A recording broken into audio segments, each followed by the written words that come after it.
Chapter 8. I chose not to read more of Verity's manuscript. It's been 2 days since I read about the attempted abortion, and the manuscript is still at the bottom of her desk drawer, hidden and untouched by me. I can feel it though. It exists with me in Verity's office, breathing shallowly beneath the junk I covered it with. The more I read, the more unsettled I became. The more unfocused I became. I'm not saying I'll never finish it, but until I make progress on what I'm here to do, I can't get sidetracked by it again. I've noticed now that I've stopped reading it, being in Verity's presence doesn't creep me out as much as it did a few days ago.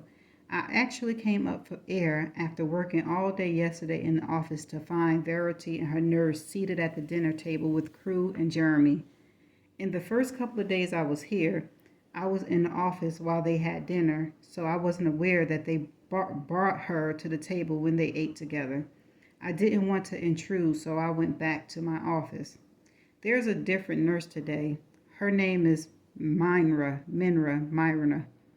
She's a little older than April, round and cheerful with two rosy spots on her cheeks that make her look like an old-fashioned Kewpie doll. Kewpie doll. Right off the bat, she's a lot more pleasant than April. And honestly, it's not that April is unpleasant, but I get the vibe she doesn't trust me around Jeremy, or Jeremy around me. I'm not sure why she dislikes my presence, but I can see how being protective of her patient would mean judging another woman who is staying in her invalid patient's home. I'm sure she thinks Jeremy and I locked ourselves in the master bedroom together after she leaves every night. I wish she were right.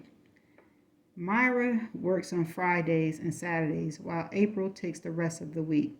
Today is Friday, and while I expected to be moving into my apartment today, I'm relieved it's all worked out the way it has. I would have left here unprepared. The extra time I've been given has been a lifesaver. I've knocked out reading 2 more books in the series in the past 2 days, and I actually enjoyed them a lot. It was fascinating seeing how Verity always writes from the antagonist's point of view, and I have a good sense of direction I need to take with the series. But just in case, I still search for notes now that I know what I'm actually looking for. I'm on the floor digging through a box when Corey texts me. Corey, Phantom did a press release this morning announcing you as the new co-author of Verity's series. Sent the link to your email if you want to take a look. As soon as I open my email, there's a knock on the door of the office. Come in. Jeremy opens the door, peeking his head in. Hey, I'm headed to Target to get a few groceries. If you make a list, I can grab whatever you need. There are a few things I need, tampons being one of them. Even though I only have a day or two left on my period, I just wasn't expecting to be here this long, so I didn't pack enough. I'm not sure I want to tell Jeremy that though. I stand up, dusting off my jeans. Actually, do you mind if I go with you? Might be easier. Jeremy opened the door a little wider and said, Not at all. Leaving in about 10 minutes. Jeremy drives a dark gray Jeep Wrangler with jacked up tires, covered in mud. I've never actually seen it because it's been in a garage, but it's not what I expected him to drive. I assumed he'd drive a Cadillac CTX or Audi A8, something a man in a suit would drive. I don't know why I keep picturing him as a professional, clean-cut businessman I met that first day. The man wears jeans, sweatpants every day, is always outside working, and has a rotating stock of muddy boots he leaves by the back door. A Jeep Wrangler actually fits him better than any other vehicle I've been picturing him in. We're out of his driveway about a half a mile down the road when he turns down his radio. Did you see Phantom's press release today? He asks. I grabbed my phone from my purse. Corey sent me the link, but I forgot to read it. It's only one sentence long in Publishers Weekly, Jeremy said. Short and sweet, just how you wanted it. I opened the email and read the link. It's not a link to Publisher Weekly, though.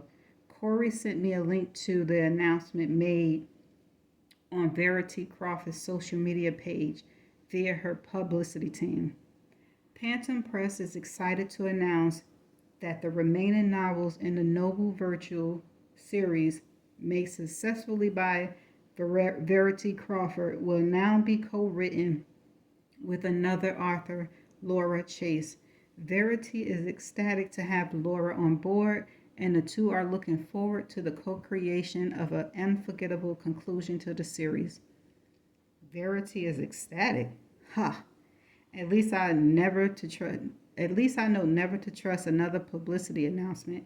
I started reading the comments below the announcement. Who the heck is Laura Chase? Why is Verity handing over her baby to someone else? Nope, nope, nope. That's how it usually works, right? Mediocre author gets successful, hire shittier author to do her job. I set down my phone, but it's not enough. I turn off the ringer and put it in my purse, then zip it shut. People are brutal, I muttered under my breath. Jeremy laughed. Never read the comments. Verity taught me that years ago. I've never really had to deal with comments because I never really put myself out there. Good to know. When we arrive at the store, Jeremy hops out of the Jeep and runs around to open my door for me. It makes me uneasy because I'm not used to this kind of treatment, but it would probably make Jeremy even more uneasy if he allowed me to open the door myself. He is just the type of guy Verity describes him to be in her autobiography. This is the first time I've ever had a guy open a door for me. Damn it, how messed up is that? When he grabs my hand to help me out of the Jeep, I tensed up because I can't prevent my reaction to his touch. I want more of it when I shouldn't want any of it. Does he feel the same around me? Sex for him has been out of the picture for quite a while now, which leads me to wonder if he misses it. That has to be a hard adjustment, to have a marriage that seemed to revolve around sex in the beginning, only to have sex ripped out of the marriage overnight. Why am I thinking about his sex life as we're walking into Target? Do you like to cook? Jeremy asks. I don't dislike it. I've just always lived alone, so I don't make meals very often. He grabs a shopping cart, and I go with him to the produce section. What's your favorite meal? Tacos. He laughs. Simple enough. He grabs all the vegetables he'll need to make tacos. I offered to make spaghetti for them one night. It's really the only thing I cook that I can honestly say I'm good at. He's on the juice aisle when I tell him I'll be back, that I need a few things outside of the grocery department. I get the tampons, but grab other things to throw in the cart with them, like shampoo, socks, and a few shirts, since I didn't really bring any with me. I have no idea why I'm embarrassed to buy tampons. It's not like he's never seen them. And knowing Jeremy, he's probably purchased them for Verity a few times. He seems like the type of husband who wouldn't think twice about it. I find Jeremy in the grocery section, and as I walk toward him, I notice he's flanked by two women who have abandoned their carts to talk to him. His back is pressed against the ice cream cooler, giving the impression that he wishes he could melt right into it and escape. I can only see the backs of their heads as I approach, but when Jeremy's eyes meet mine, an attractive blonde turns around to see what he's looking at. The brunette seems more my speed, but only until she looks at me. Her glare changes my mind instantly. I approach the cart as if it's a wild animal, cautiously, timidly. Do I place my items into the cart, or will that make this awkward? I decide to set my things in the upper basket, a clear line in the red cart saying, "We are together, but not together." The women both looked at me simultaneously. Their eyebrows climbed higher with each item I set in the basket. The one standing closest to Jeremy, the blind, is staring at my tampons. She looks back up at me and tilts her head. And you are? This is Laura Chase, Jeremy answered. Laura, this is Patricia and Caroline. The blonde looks like she's been handed a warm cup of gossip tea. We're friends of Verity, Patricia say. She gives me a very noticeable, condescending look. Speaking of, Verity must be feeling better if she's got a friend in town. She looks at Jeremy for more explanation. Or is Laura your friend? Laura is here from New York. She's working with Verity. Patricia smiles at the same time she makes a sound and looks back at me. How does one work with a writer exactly? I assume it would be more of a solitary job. That's exactly what non-literature people assume, Jeremy says. He nods at them,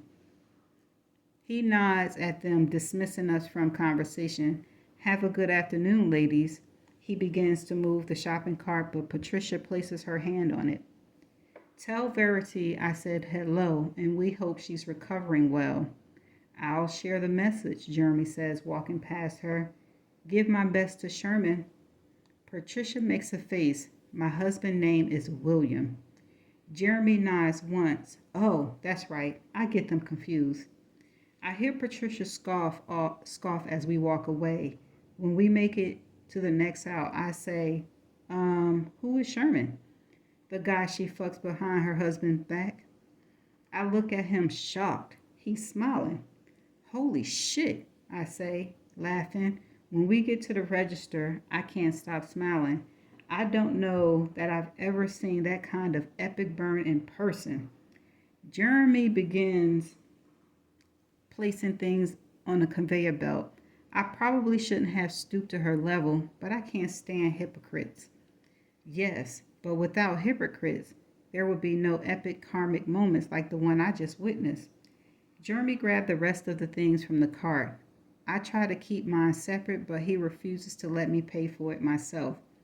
I can't stop staring at him as he runs his credit card. I feel something. I'm not sure what. A crush? That would have made complete sense.